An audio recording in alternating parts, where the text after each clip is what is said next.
আমরা ইতিমধ্যে সিদ্ধান্ত নিয়েছি যে আমাদের ঢাকা মহানগরীতে প্রায় 100টি ওয়ার্ড রয়েছে।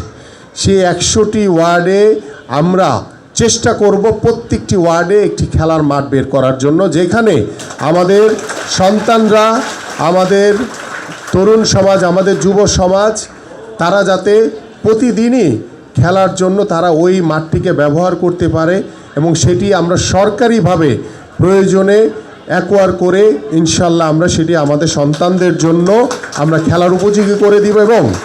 খেলার মাঠে এমন একটি পরিবেশ আমরা তৈরি করতে চাই এবং খেলার মাঠের চারিপাশে আমরা ওয়াকওয়ে তৈরি করে দিতে চাই। যারা আমাদের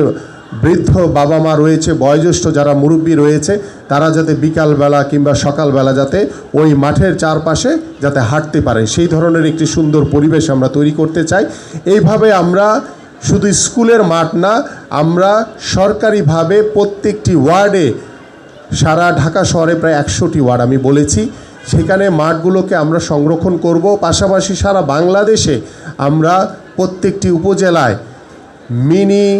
স্পোর্টস ভিলেজ তৈরি করে ইনডোর ফ্যাসিলিটিস সহ আমরা খেলাধুলাকে সর্বোচ্চ গুরুত্ব দিয়ে আমরা আগামীর ভবিষ্যতের জন্য আমরা একটি সুস্থ জাতি গড়ে তুলতে চাই এবং